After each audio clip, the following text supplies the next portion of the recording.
Om Swastiastu, Tabe Selamat Lingkungan Latai, Salam Suci Keren yang Melempang. Perkenalkan, nama saya Arlia Bagede, NIM 200016, Prodi di Agama Hindu, Fakultas Dhammacarya. Video kali ini saya buat untuk memenuhi tugas mata kuliah Kepemimpinan Hindu, yang dimana di sini kami meresum materi dari pertemuan 8 sampai 15, yang dimana di sini adalah meresum materi setelah UTS. Baik, di sini ada beberapa materi yang saya bawakan pada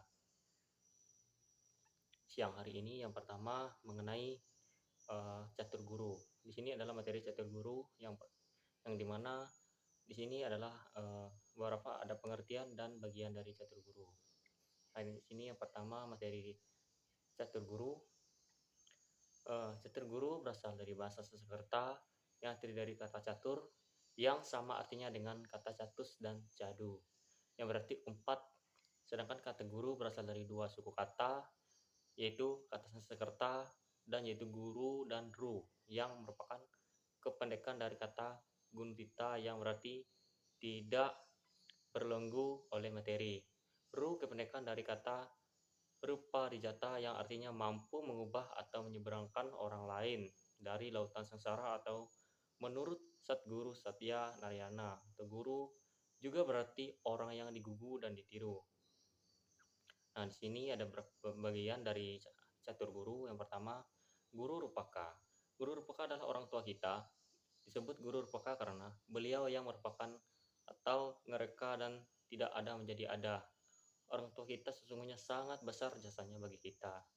Karena saking besarnya jasa orang tua, rasa 1000 kali kelahiran pun belum bisa akan membayar hutang pada orang tua. Terus yang kedua, guru pengajian.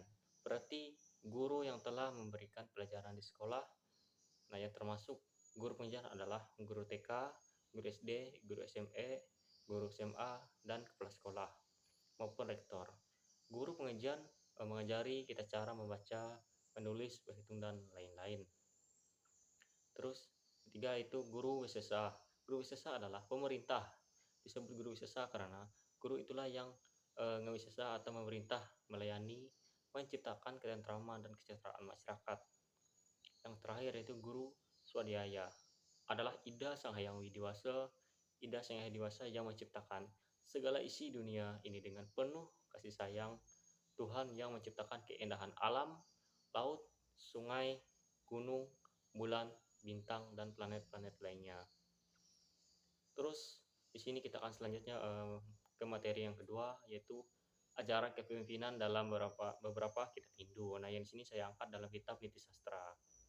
Nah, kitab Niti Sastra ini berasal dari bahasa Sanskerta, dari kata niti dan sastra. Niti artinya pemimpin, politik, pertimbangan, atau kebijakan.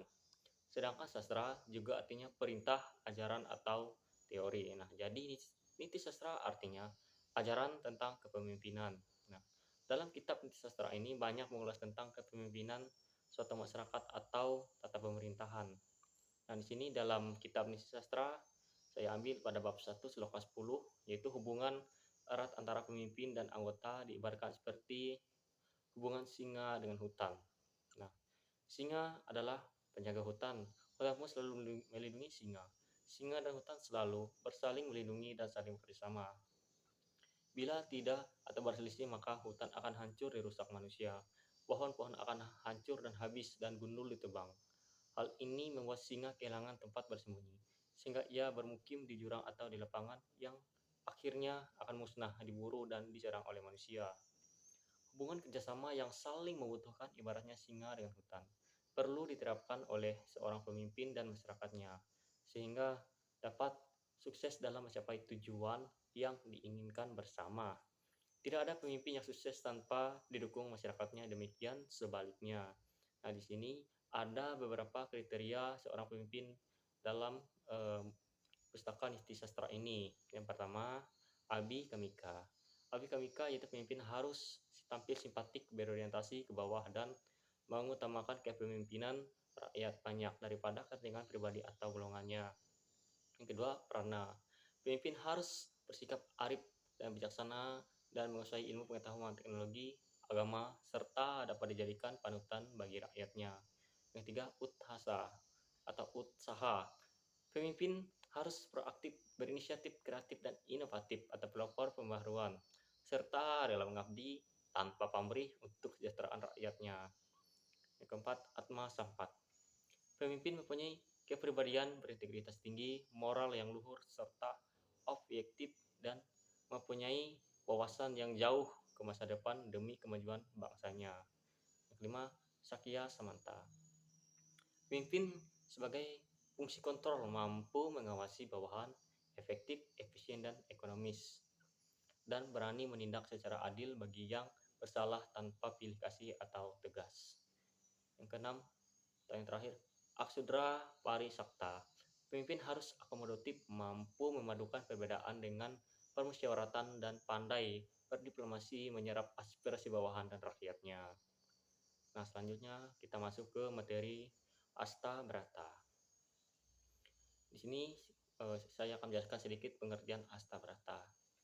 Asta berarti 8, sedangkan Brata adalah sikap atau laku. Nah, jadi di sini saya menyimpulkan bahwa Asta Brata merupakan 8 sikap yang harus dimiliki oleh seorang pemimpin.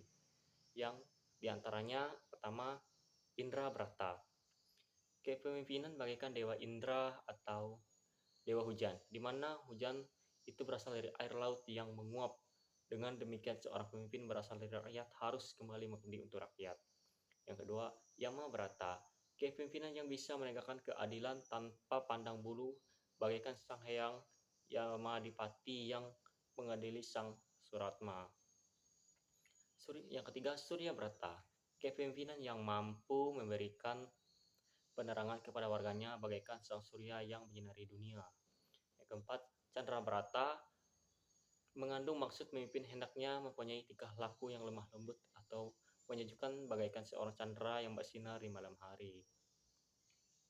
Selanjutnya, Bayu Brata mengandung maksud pemimpin harus mengetahui pikiran atau kehendak baik rakyat dan memberikan angin segar untuk para kaula alit atau wang cilik, sebagaimana sifat sang Bayu yang menghembus dari daerah yang bertekanan tinggi ke rendah.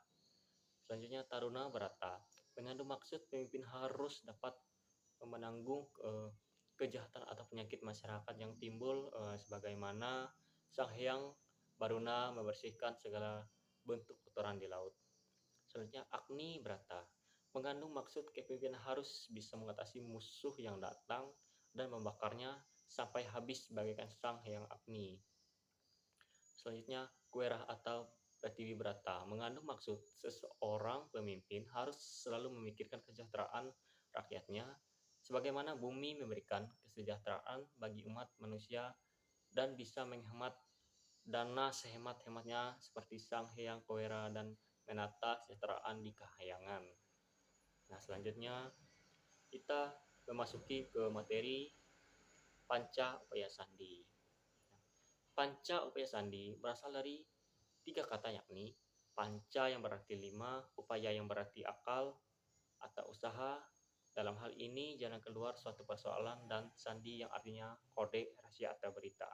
Nah, jadi panca upaya sandi dapat diartikan 5 teknik atau cara yang harus dimiliki seorang pemimpin guna menyelesaikan persoalan yang dihadapi. Selain itu, panca upaya sandi juga dapat diartikan 5 upaya dalam memimpin. Nah, yang di sini saya ambil dalam Lontar Siwa Buddhagama Tetua disebutkan ada 5 tahapan upaya yang harus dilakukan oleh seorang raja atau pemimpin dalam menyelesaikan suatu persoalan yang menjadi tanggung jawabnya. Nah, di sini ada beberapa bagian dari panca upaya sandi. Yang pertama yaitu maya, yang artinya seorang pemimpin perlu melakukan upaya dalam mengumpulkan data atau permasalahan yang harus diselesaikan atau yang masih belum jelas duduk perkaranya atau maya.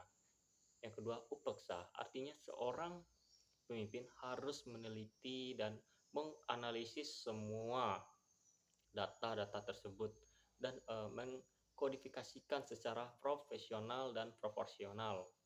Yang ketiga, indra jala. Indra jala artinya seorang pemimpin harus bisa mencarikan jalan keluar dalam memecahkan persoalan yang dimana persoalan tersebut harus dihadapi sesuai dengan hasil analisisnya tadi. Selanjutnya, wikrama yang artinya seorang pemimpin harus melaksanakan semua upaya penyelesaian dengan baik sesuai dengan aturan yang telah ditetapkan. Selanjutnya, logika yang artinya seorang pemimpin harus mengedepankan pertimbangan-pertimbangan logis dalam menindaklanjuti penyelesaian permasalahan yang telah ditetapkan. Nah, selanjutnya kita akan memasuki ke materi Panca Dasa Permitting Prabu. Nah, Panca Dasa Permitting Prabu adalah 15 macam sifat utama yang patut dipedomani dan dilaksanakan oleh setiap pemimpin dalam memimpin masyarakat, bangsa, dan negaranya. Di sini dalam Lontar Negara Kertagama kami Prapanca menuliskan keutamaan sifat-sifat yang di sini contohnya adalah Pati Gajah Mada sebagai Mahapati Kerajaan Majapahit. Yang sifat-sifat ini pula yang menghantarkan Majapahit mencapai puncak kejayaannya. Sifat-sifat utama tersebut adalah ada 15 yang disebut dengan Panca Dasa Permitting Prabu. Nah, dari ke-15 bagian Panca Dasa Permitting Prabu ini, yang pertama yaitu Wijayana, yang artinya bijaksana dalam setiap masalah. Kedua, Mantri Wira, pemberani dalam membela negara. Yang selanjutnya, Wicaksana Nenganaya, sangat bijaksana dalam memimpin. Selanjutnya, Natangawan, yang artinya dipercaya oleh rakyat dan negaranya. Selanjutnya, Satya Bakti Prabu, selalu setia dan taat pada atasan. Selanjutnya, Wak Miwak, itu pandai bicara dan berdiplomasi. Selanjutnya, Sarjawa, Upasama, sabar dan rendah hati. Selanjutnya, Dirotasa, teguh hati dalam setiap usaha. Teolilana, teguh iman dan optimis. Tan Satresna, tidak terlihat pada kepentingan golongan atau pribadi. Selanjutnya, Dipyasita, lapang nada dan toleransi. Selanjutnya, Nayaken musuh, yaitu mampu membersihkan musuh-musuh negara.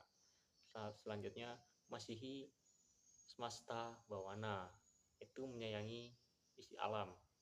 Selanjutnya, Sumantri, menjadi abdi negara yang baik. Nah, yang terakhir, Gineng Pratigana, yaitu senantiasa berbuat baik dan menghindari perbuatan buruk. Nah, selanjutnya kita ke materi Satwarning Rajaniti atau materi yang terakhir. Yang di sini Satwarning Rajaniti atau Sat Sasana adalah 6 sifat utama dan kemampuan yang harus dimiliki oleh seorang raja atau pemimpin. Konsep ini ditulis oleh Gandra Prakas Bambari dalam buku Substance of Indo-Politik. Adapun bagian-bagian Satwarning Rajaniti ini adalah yang pertama, Abigamika, artinya seorang raja atau pemimpin harus mampu menarik perhatian positif dan rakyatnya. Kedua, Pratnya, artinya seorang raja atau pemimpin harus bijaksana. Utsaha, artinya seorang raja atau pemimpin harus memiliki daya kreatif yang tinggi. Atma Sampat, artinya seorang raja atau pemimpin harus bermoral yang luhur.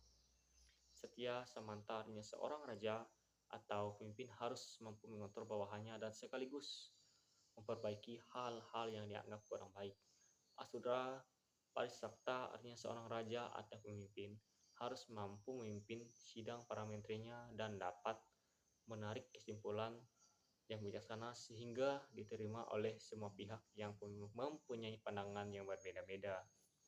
Nah, baik, di sini sekian dari penyampaian resum mengenai beberapa materi yang saya sampaikan dalam mata kuliah kepemimpinan Hindu ini, yang dimana di sini pertama materi yang saya sampaikan yaitu catur guru, yang kedua ajaran kepemimpinan dalam kitab-kitab Hindu, yang ketiga ajaran kepemimpinan dalam Astabrata, kelima Panca Upaya Sandi, yang selanjutnya Panca Dasa Permitting Prabu, dan yang terakhir Satwarning Rajaniti. Sekian dari apa yang saya sampaikan. Jika ada kekurangan dari salah kata atau tutur kata yang tidak berkenan saya mohon maaf dan saya akhiri dengan mengucapkan kalimat Santi. Om Santi Santi.